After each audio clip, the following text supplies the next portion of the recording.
Hello, dear students. I hope you are at home and safe. Please follow the government guideline. As you know, the present condition is not good for us because we are not living our life in a regular manner. So, in that, I thought I should make some video lectures. I hope that video lectures would be helpful to you in a future for preparing exam. So, the topic that I am going to take is classification of engineering material. This topic belongs to the first year student of RGBB University Bhopal, and this topic given in a basic mechanical engineering subject. So let's start. So first of all, we should understand the term material. What is material? So material is something that consists of matter or behave like a stuff from which something can be made. Means material एक तरह का matter होता है जिससे हम कुछ भी बना सकते हैं. So the term material mostly refer की जाती है सॉलिड मटेरियल के लिए, बट कुछ केसेस में हम लिक्विड और गैसेस में भी मटेरियल टर्म यूज़ करते हैं. मटेरियल टर्म ऑल मैटर्स के लिए नहीं है अगर यूनिवर्स के कॉन्सेप्ट में हम बात करें. और मटेरियल जो इंजीनियरिंग पर्पज़ में यूज़ में आते हैं उन मटेरियल्स को हम लोग इंजीनियरिंग मटेरियल्स कहते हैं. सो हम आगे बढ़ते हैं मटेरियल क्लासिफिकेशन की तरफ.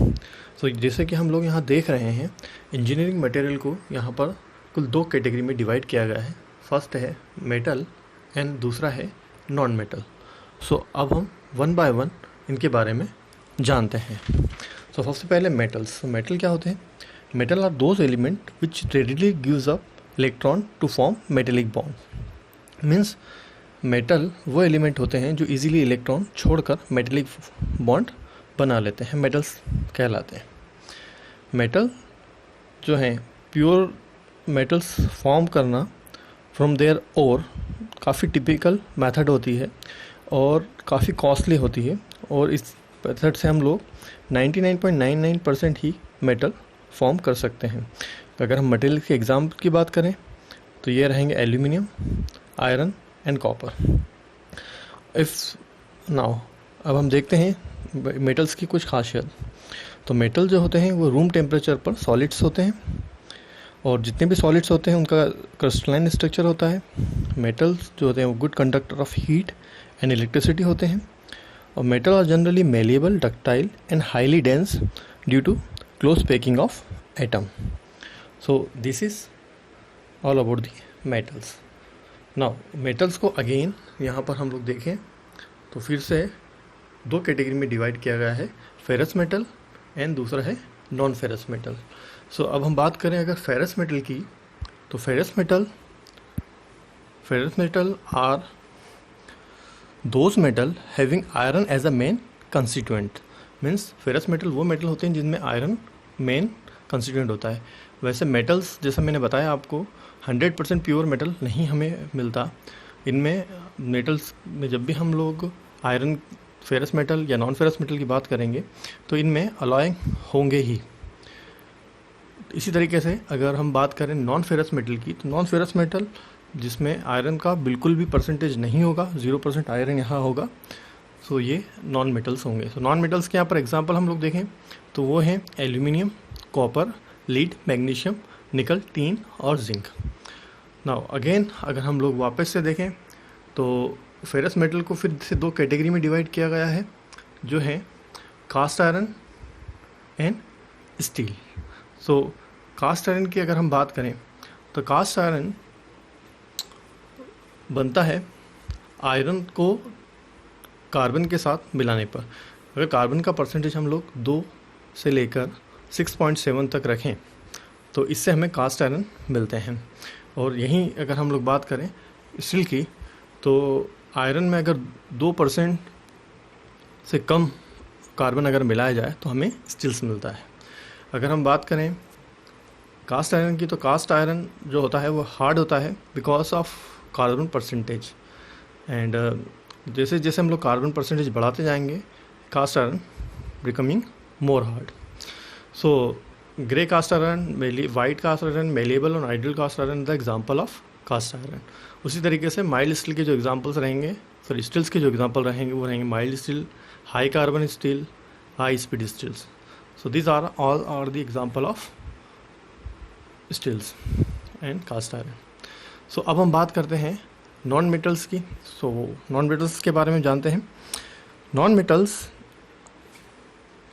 Are those which do not gives up electron and have a tendency to form covalent bond. Means non metals वो मेटल्स होते हैं जो इजीली इलेक्ट्रॉन नहीं छोड़ते और इनकी टेंडेंसी होती है to form covalent bond. Covalent bond बनाने की टेंडेंसी होती है. सो इसको अगेन नॉन मेटल्स को भी दो पार्ट में डिवाइड किया गया है. फर्स्ट है ऑर्गेनिक एंड दूसरा है inorganic. So one by one again हम लोग देखते हैं ऑर्गेनिक मेटल्स के बारे में और इनऑर्गेनिक मेटल्स के बारे में. सबसे पहले हम बात करते हैं जो ऑर्गेनिक मेटल्स हैं. तो organic metal are of plants animal origin and were once part of living organs.